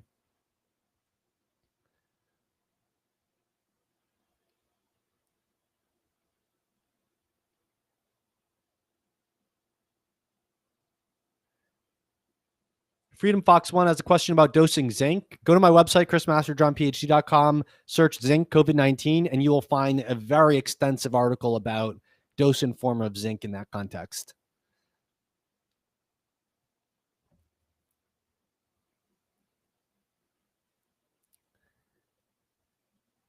Giant2852 says, what happened to the annual flu deaths magically disappeared?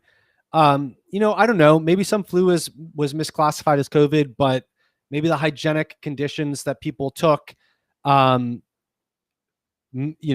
protected against flu more strongly than they protected against COVID.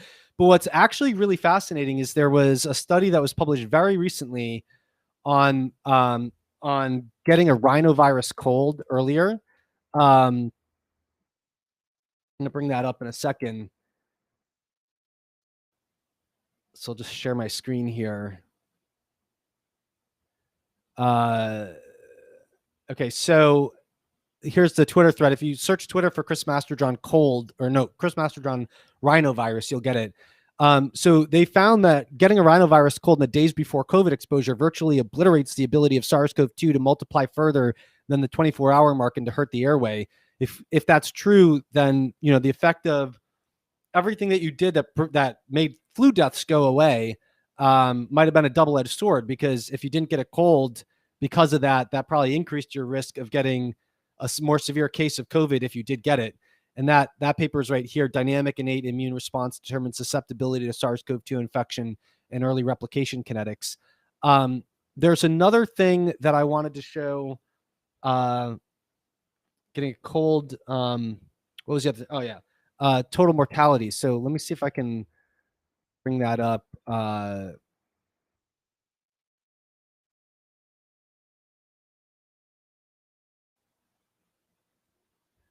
Hold on, I'm gonna stop sharing my screen for a second, and I'm gonna see where I put this, because I think it does address those questions. One second. Actually, this is probably gonna be more like 10 seconds at least. Okay.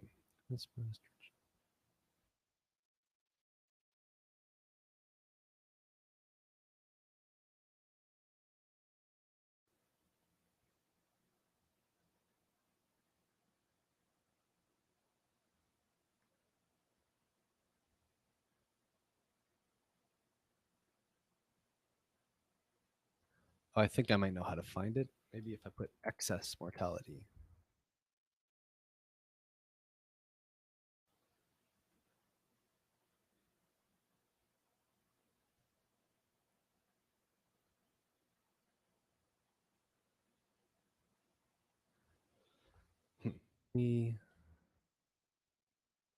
Okay, I can't find it in Twitter, so I'm going to bring up the spreadsheet that I made.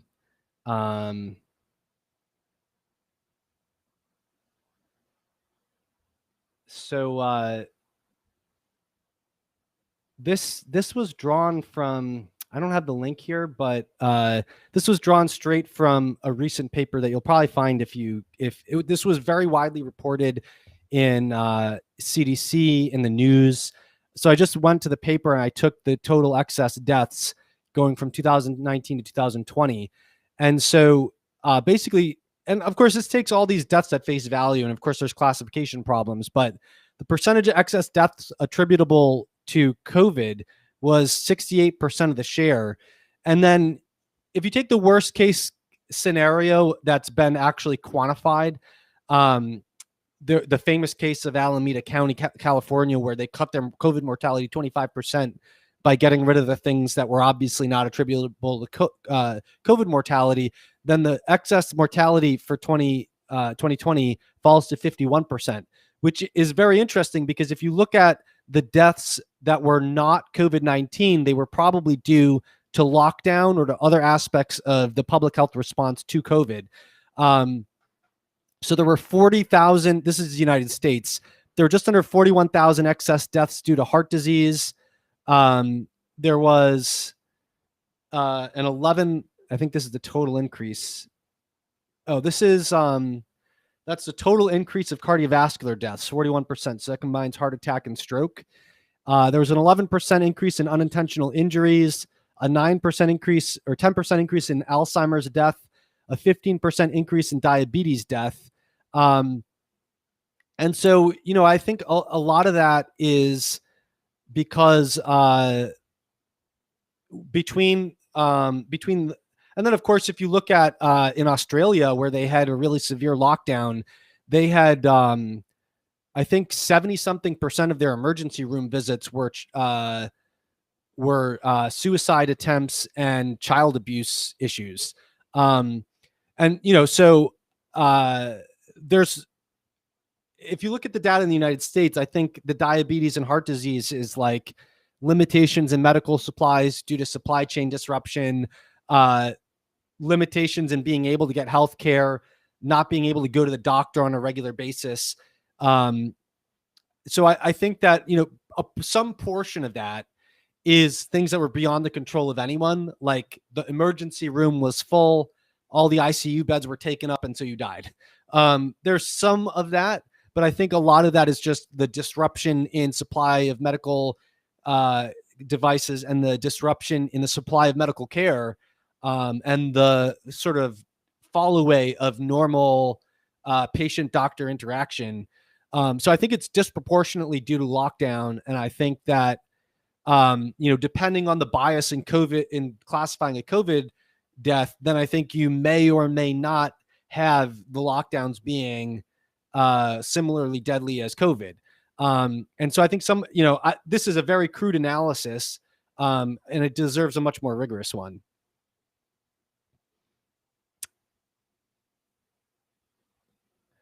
Folks, I'm not taking any questions that are not about COVID or ivermectin.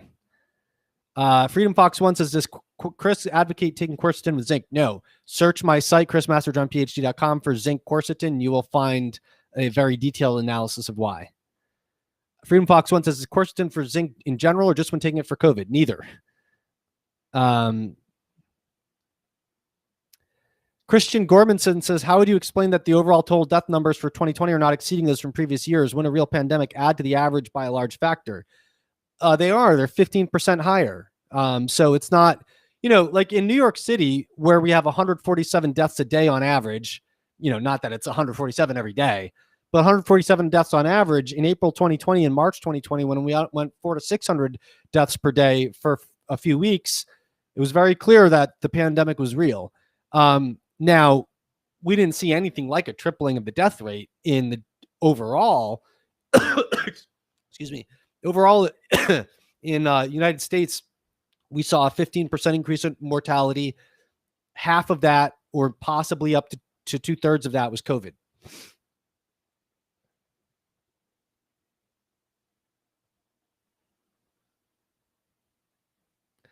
Wendy Greenfield says, I follow Chris and appreciate his work, but I believe in collecting my own data and combining it with observation from my own life experience as a basis for decision making.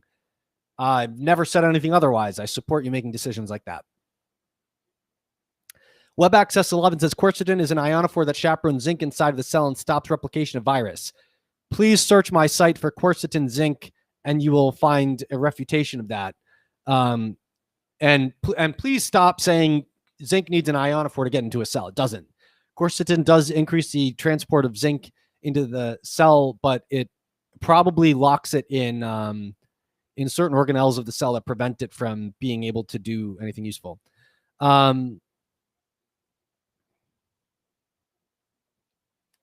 Giant 2852 says, I read many anecdotes that people reverse long COVID by megadosing thiamine and taking good methyl B complex with electrolytes. Could long COVID be just a nutrient deficiency state? I don't know. I was working with someone who had apparent long COVID, who had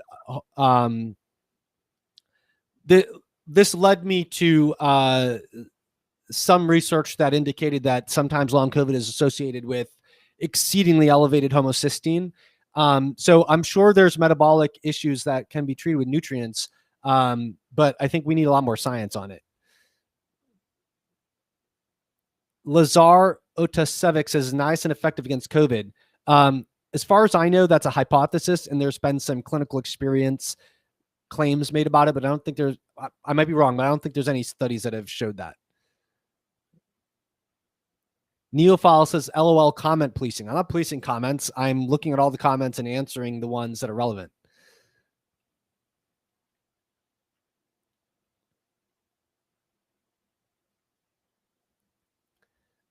Money Manusa 7 says, is autoimmune caused by a virus that attacks human cells that are full of toxins?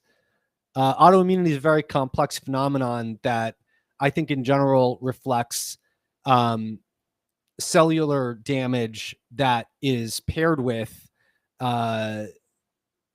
generally damage to cells, which can be accelerated by toxins, will bias the immune system towards responding to something, and that could play a role in autoimmunity. But it's I wouldn't reduce it to something like that.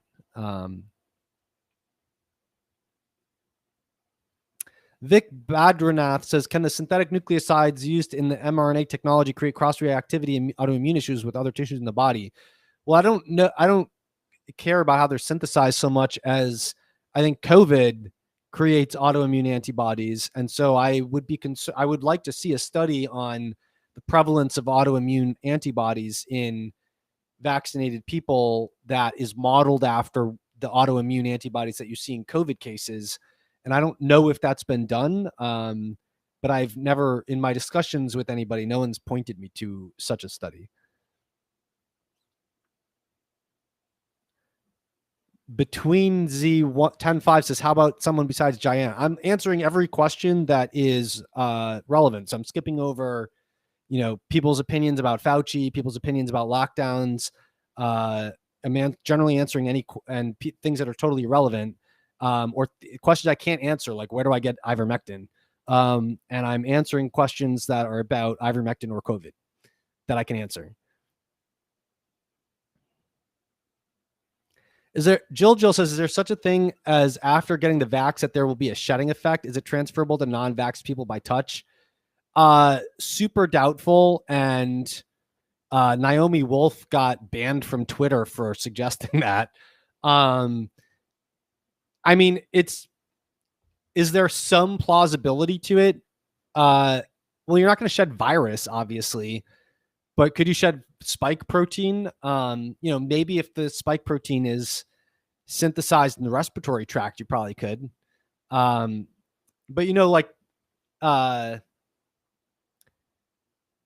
look, we don't have spike protein biodistribution studies. We have lipid nanoparticle biodistribution studies, and very limited bioluminescence biodistribution studies. So the lipid nanoparticles in the lung in the Pfizer document, let's see. The lung was 0.492 at the beginning of the study, compared to the 128 in the injection site. So 250 times less in the lung compared to the injection site. Compared to, and then it goes up in the lung to 1.09, which is 3 times less than the bone marrow, and 12 times less than the ovaries, 18 times less than the adrenal glands, 165 times less than the injection site, and about 20 times less than the liver. But it's not like they collected respiratory droplets from the mice and looked for it there. But even then, we still don't have spike protein. We have lipid nanoparticles. So who knows?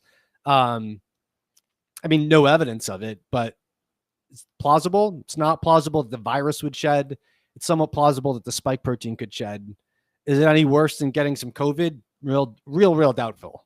I don't see how inhaling the spike protein from someone else's sneeze droplets would be worse for you than inhaling a COVID from someone else's sneeze droplets. Could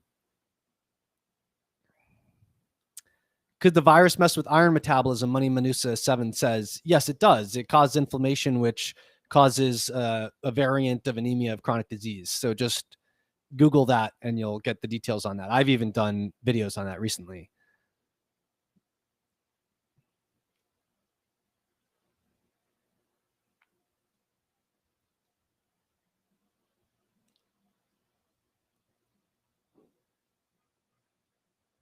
Windsor forces deaths did dramatically exceed normal. Normal year-over-year increase in the last 5 years, 35,000. Last year was 504,000 deaths, more deaths than before. I don't know if are you talking globally? Because in the U.S., the main paper that came out said 89,771 excess deaths. Also, year-on-year increase or decrease is very hard to reconcile because deaths had been going down in the United States, and so but what accounts for those trends? It's that deserves a real complicated analysis that I'm not competent to do.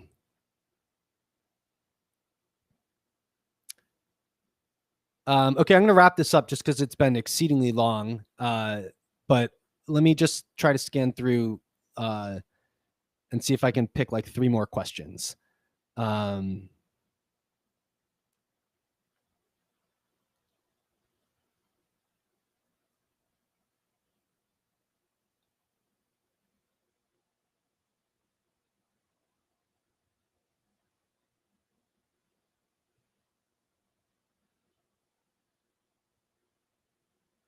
Okay, so Abhishek Anand adds to what he had said before. If myocarditis indeed happens after first dose in a previously infected person, after second dose in an uninfected person, something common between the virus and vaccine seems to play a role. I haven't looked at the myocarditis data, but I agree with you in principle. But I mean, why wouldn't you expect that? I mean, why the COVID disease is caused primarily by the immune response to the spike protein. So why would you not expect some similarity in adverse effects when you are inoculating people against the spike protein to cause an immune response to it? Just seems like that's what you'd expect.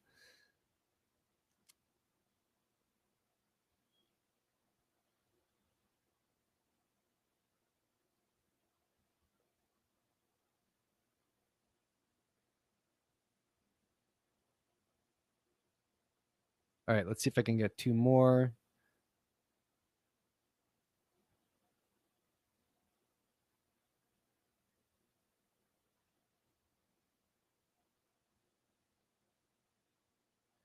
All right, so Vic Badrinoff says, what potential harm is there if lipid nanoparticles migrate to the ovaries? Well, I mean, that's totally theoretical.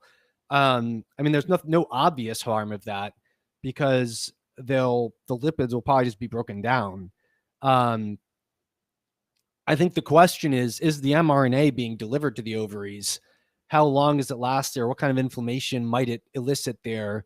And I would say there's a really small possibility that the mRNA is written to the genome, but I wouldn't lead with that as a concern. I think the issue is we don't know whether the spike protein is delivered to the ovaries.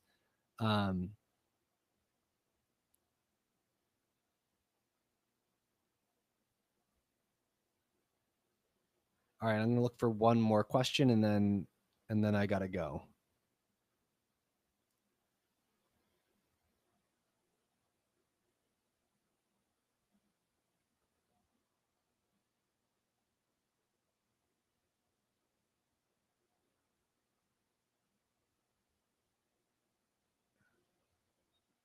Okay, follow up. Abhishek Anand says many cardiologists I know are convinced it's not the spike protein. Why? That's in reference to myocarditis.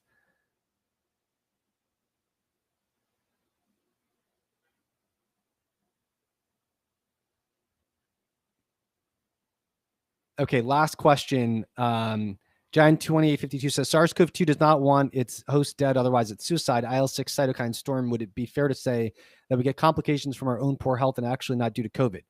I wouldn't frame it like that. But I mean, yeah. So obviously, if you look at health, there's numerous health-related risk factors for a severe COVID case that are absolutely, not all, but many of which are very much associated with diet and lifestyle choices that people make. And